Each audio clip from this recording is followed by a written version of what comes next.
Dance करेंगे sir. एक तो सो मच आप कैसे आइएगा और इनके पेरेंट्स जो आए प्लीज साहब के सब रिश्तेदार जो बैठे आए स्टेज पे आके जबरदस्त करें उनके पेरेंट्स के लिए।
वर्ष कंप्लीट हो गया ईबिज के अंदर, और लोग मेरे को पूछते हैं सर ईबिज क्या है। मैं क्या बताऊं यार, शब्दों में बयान कर सकता हूँ ये ebis.com है।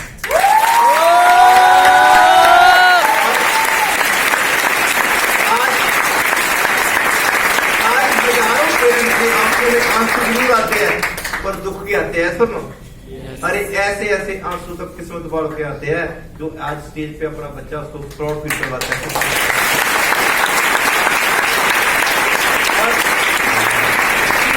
ebis.com सिर्फ पैसा कमाना नहीं सिखाती, आपको अपने माँ बाप के साथ भी जोड़ती है, अपने भाई को भी अपना बाप की तरह मानने का ये सिखाती है। उनके भाई ब्रदर है, आइए प्लीज।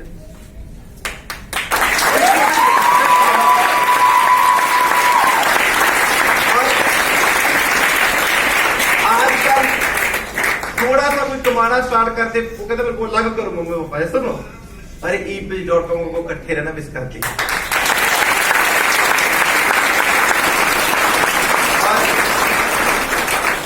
मेरे पास शब्द नहीं, मैं क्या क्या ईबिज के बारे में बोलूं। लोग कहते हैं सर पैसा ईबिज नहीं, अरे पैसा तो पता कहीं और से भी कमा लेंगे, जो संस्कार ईबिज देती है और कहीं भी नहीं मिलेंगे। मैं कहता हूं जब ये सिल्वर बनता है अपना इंसान, तो उसको मैं पहली दफा जो स्टेज पे हाथों में पकड़ने का मौका मिलता है, फर्स्ट टाइम सिल्वर बन के जो फीलिंग होती है, मेरे आज भी याद है बठिंडा लेजेंडरा कॉल। उसके बाद हमारे को हॉल नहीं दिया उन्होंने, इतना शोर मचाया कहते नहीं दे। आज भी याद है, इतनी खुशी थी, इतना मजा था सब, और ऐसी सेलिब्रेशन थी। आज भी नशा जब कोई सिल्वर बन के आता है तो मेरे को मजा आता है। उसके बाद मैं गोल्ड डिप्लोमेट भी बन गया, मैं सिल्वर का नशा नहीं भूल सकता सिल्वर का, जिसको आज एसोसिएट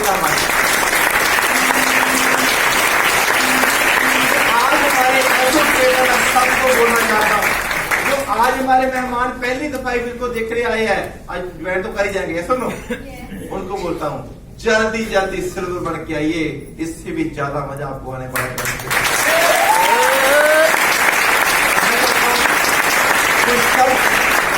अपने गुस्से में बोले जबरदस्त, जितना आपको मजा आया वैसी क्लैपिंग, जिस ऐसा अपना तो वैसी क्लैपिंग।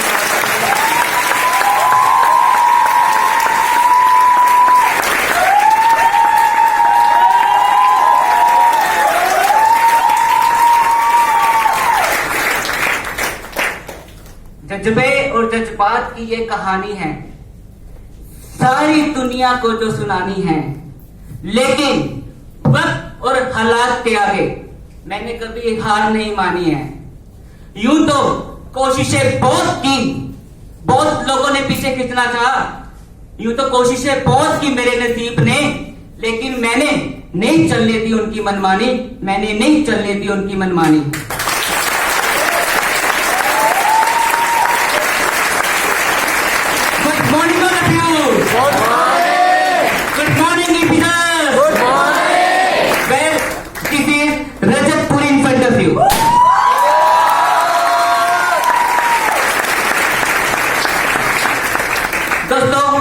ईबिज की सक्सेस जर्नी शेयर करने से पहले मैं कुछ फरिश्तों का थैंक्स करना चाहता हूँ, कुछ एंजल्स का थैंक्स करना चाहता हूँ, जिनकी वजह से आज मैं इस फील्ड से उठकर अगर स्टेज का पार्ट बना हूं तो कुछ फरिश्तों, कुछ एंजल की वजह से बना हूं।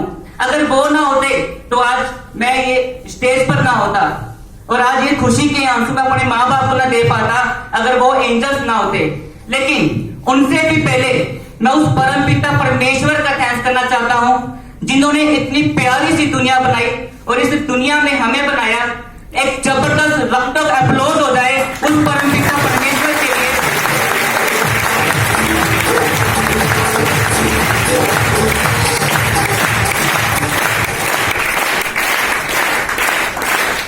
अब बात यह है एक एंजल से मिलने की।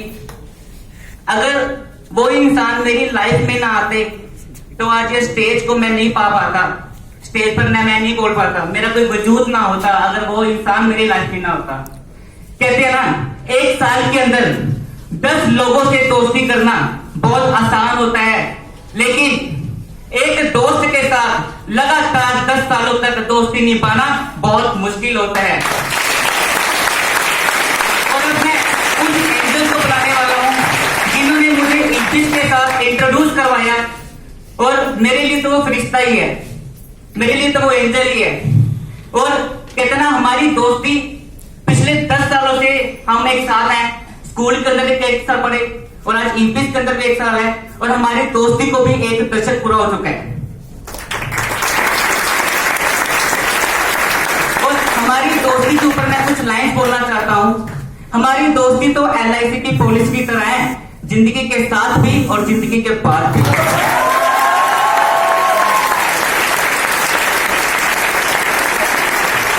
और एक राउंड ऑफ एप्लॉज मेरे एंजल के लिए, मेरे प्यारे रिश्ते के लिए, ER कुलदीप सिंह जी।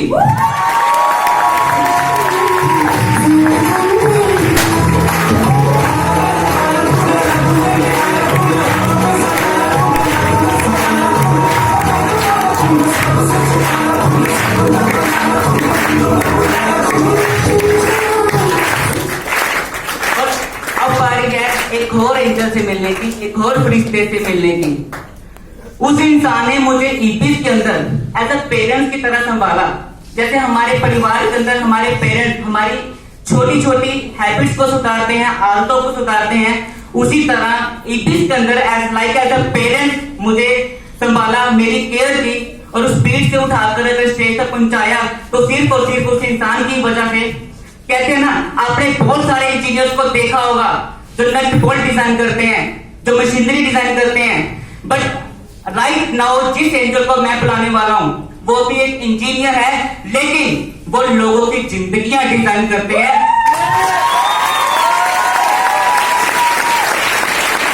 और मैं भी उसी इंजीनियर का बनाया हुआ एक डिजाइन हूं जो आपके सामने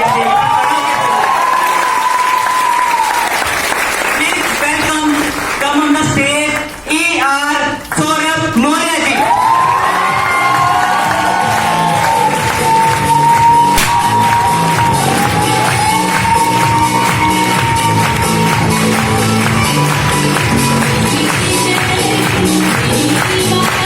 और अब आ रही है मेरे तीसरे एंजल से मिलने की, तीसरे फरिश्ते से मिलने की। उनके लिए बस मैं 2 चंद लाइनें बोलना चाहूंगा। कहते, रियासतें तो आती जाती रहती हैं, रियासतें तो आती जाती रहती हैं, लेकिन बादशाही करना कोई उनसे सीखे।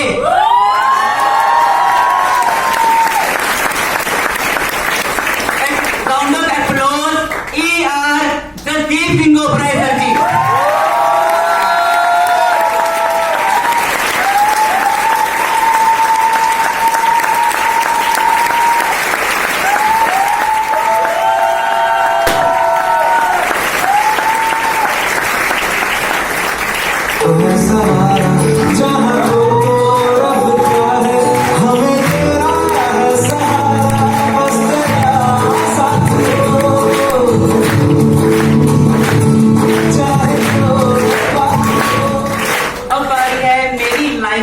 चौथे एंजल और फरिश्ते को मिलने की।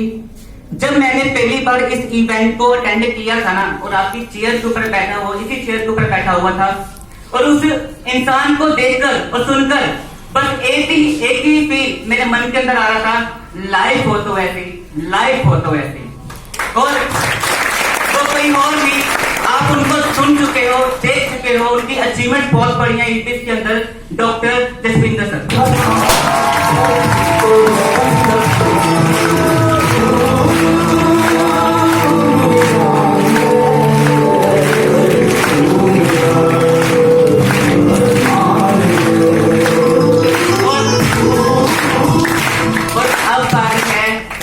भगवान से मिलने की। मेरी लाइफ के अंदर एक बहुत बड़ा एक रोल उन पर्सन का रहा जिन्होंने मुझे इस दुनिया में जन्म दिया, और जिनकी वजह से अगर मैं इंजीनियरिंग कंप्लीट कर पाया, डिप्लोमा कर पाया, एजुकेशन ले पाया, कुछ भी मैं कर पाया अपनी लाइफ में, अगर स्टेज के ऊपर पहुंच पाया, तो सिर्फ और सिर्फ उन 2 लोगों की वजह से जिन्होंने मुझे पल पल संभाला, पल पल सपोर्ट किया। मैं उनके लिए कुछ लाइन बोलना चाहता हूं, अपने पेरेंट्स के लिए। कहते, माँ एक ऐसी बैंक है जिसमें कोई भी फीलिंग, कोई भी दुख हम जमा कर सकते हैं, यस और नो? और कहते, पिता एक ऐसा क्रेडिट कार्ड है जो बैलेंस ना होते हुए भी बच्चों की पढ़ाई के लिए दिन रात कराते हैं कर देगा।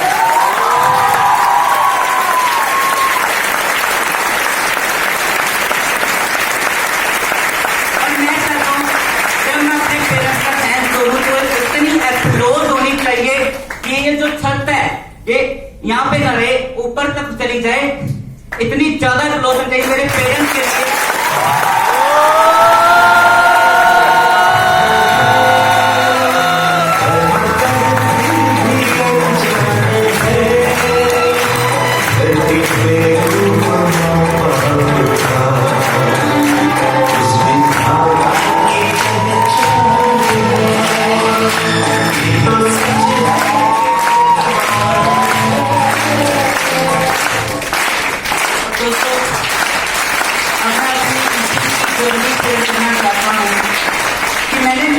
किस मोड़ से उठना स्टार्ट किया और आज किस तरह इस स्टेज का पार्ट बन पाया। कहते हैं ना, सबसे पहली बात जो मेरे अंदर खास बात थी, जब मैं इस इवेंट को अटेंड करने के लिए आया था तो आया तो एक श्रोता के रूप में था, सुनने वालों के रूप में आया था, लेकिन आज एक वक्ता के रूप में आपको रिप्रेजेंट कर रहा हूं ना, उसके कुछ रहस्य हैं, कुछ सीक्रेट्स हैं। देखो, मेरी ईपी जर्नी की शुरुआत इसी बीट से हुई थी और मेरे मन के अंदर ये बहुत इच्छा थी कि मैं स्टेज के ऊपर आऊं, मैं भी स्टेज के ऊपर अपने आप को रिप्रेजेंट करूं। पर जब भी मैं वो पीछे खड़े होकर ये फील करता था कि मैं स्टेज के ऊपर आना चाहता हूं, फीलिंग करता था, तो उस वक्त ये स्टेज चीख चीख कर मुझे कहती थी, हम तुमको दिल भर क्यों माने, कुछ करके बताओ तो जाने। और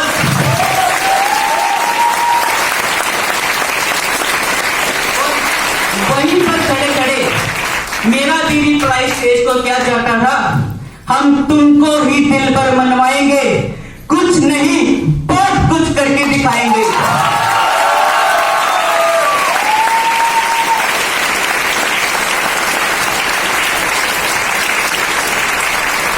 तो मेरे माइंड के अंदर कुछ कंसेप्ट, कुछ लॉजिक क्लियर हुए थे उस दिन बैठे। वो लॉजिक क्या थे, वो कंसेप्ट क्या थे कि मुझे पता चल चुका था सिर्फ स्टडी करना मेरे लिए काफी नहीं है, मुझे स्टडी के साथ साथ अपने रूट्स के ऊपर काम करना पड़ेगा, अपनी जड़ों के ऊपर काम करना पड़ेगा। अब आप ही बताइए, अगर एक माली जड़ों के ऊपर काम करने की बजाय और उन जड़ों के द्वारा उसको मिले हुए फल अदरक बेस्वाद और उन फलों को देखकर यही सोचता रहे कि हे भगवान, ये तूने कैसे फल दिया है मुझे, आप बताइए उसमें दोष किसका था, उस माली का जिसने जड़ों के ऊपर काम नहीं किया, उस परमपिता परमेश्वर का? आप ही बताइए किसका दोष था? माली का। और इसी तरह हम अपने जीवन के खुद माली हैं और हमारा टोटली फोकस अपनी स्टडी के ऊपर रहता है। और आने वाले कुछ समय के बाद जब बच्चे इंटरव्यू के अंदर जाके बैठते हैं और जब रिजेक्शन मिलती है, तब बच्चा फिर ये क्यों कहता है कि मेरे टीचर ने मुझे पढ़ाया नहीं, मेरे कॉलेज वाले ने पढ़ाया नहीं, कॉलेज ही खराब था। तो आप ही बताइए उस वक्त दोष किसका था? बच्चों का, क्योंकि स्टडी के साथ साथ जो उनको समय मिलता था वो लगाते थे फेसबुक के ऊपर, वो लगाते थे व्हाट्सएप के ऊपर, लेकिन वो समय लगाना चाहिए था अपने डेवलपमेंट के ऊपर, अपनी कम्युनिकेशन के ऊपर, अपनी मैनेजमेंट क्वालिटी को अच्छा करने के लिए। Yes no? यस। और मैंने वही समय इसके अंदर लगाना स्टार्ट किया था, जिसकी वजह से आज मैं स्टेज के ऊपर पहुंच पाया। और ईपीएस के अंदर मैं अपने 10 कंप्यूटर कोर्सेज की सर्टिफिकेशन में क्लियर आउट कर चुका हूं और इसी के साथ साथ अपने कम्युनिकेशन स्किल्स को अच्छा किया था। और मुझे पता है कि जब मैंने ईपीएस को स्टार्ट किया था ना, अब मेरे पेरेंट्स से पूछ लेना कि मैं बोलने में कैसा था, कम्युनिकेशन स्किल्स मेरे किस हद तक थे, लेकिन आज इस स्टेज के ऊपर बताते हुए बड़ी खुशी हो रही है कि जिस बच्चे को आप सुन रहे हो, पहले बिफोर ईपीएस ऐसा नहीं था, लेकिन कुछ मंथ बाद जब मैंने ईपीएस को ज्वाइन किया था, कुछ मंथ बाद मुझे कॉलेज के अंदर एज अ एंकर चूज किया गया था।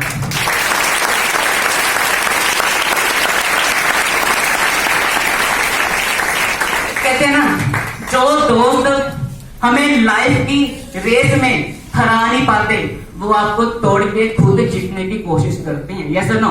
क्योंकि उसको पता है मैं इसको अपनी रेस में हरा नहीं पाऊंगा, मैं इसको बीट नहीं कर पाऊंगा, वो आपको तोड़ना स्टार्ट कर देते हैं।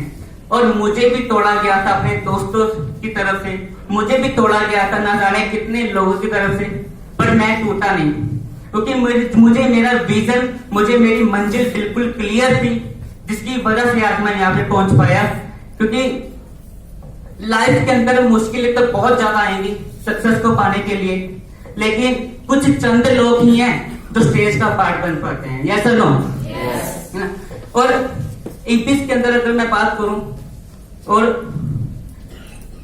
अगर जब मैंने ईपीएस को स्टार्ट किया था ना, तो बहुत सारे लोगों ने कमेंट किए थे कि रजत तू नहीं कर पाएगा, तेरे से नहीं हो पाएगा, तेरी इनकम क्या है, तुझे कितने चेक आ गए, एक हफ्ते बाद, 2 हफ्ते बाद, हमेशा यही डायलॉग बोलते थे मुझे। लेकिन आज मैं उन सबको क्लियर करना चाहता हूं। मेरी जितना एक इंसान आफ्टर स्टडी, आफ्टर ग्रेजुएशन एक ड्रीम लेता है कि मैं 1 महीने का कमाया करूंगा, उतना आज ईपीएस ने मुझे 1 हफ्ते का दिया है।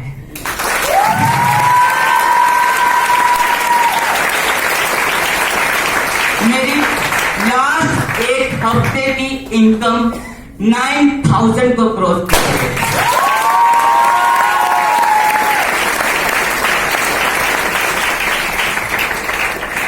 बस मैं इतना ही कहना चाहता हूं ऑडियंस से कि अगर आप अपनी लाइफ में सक्सेसफुल होना चाहते हैं तो सिर्फ डिग्री काम में नहीं आएगी। जब बच्चा ग्रेजुएशन करने के बाद इंटरव्यू में जाके बैठता है ना, तो वहां पे सिर्फ 2 क्वेश्चन पूछे जाते हैं उससे। First question, what you have in you, आपके पास ऐसा क्या है कि 90 वाले को छोड़ के मैं 60 वाले को जॉब पे रखूं। तो उस वक्त हम सबका रिप्लाई क्या रहता है कि सर ऐसा तो कुछ भी नहीं है। क्यों नहीं है? क्योंकि पढ़ाई के साथ साथ हमने समय वेस्ट किया, समय यूज नहीं किया।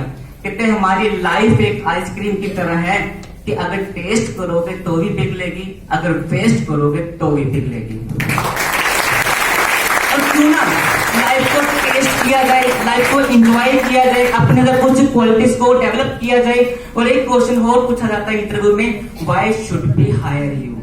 हम आपको हायर उन्होंने करना है, पर लेकिन पूछेंगे आपसे हम तुमको हायर क्यों करें। तेरे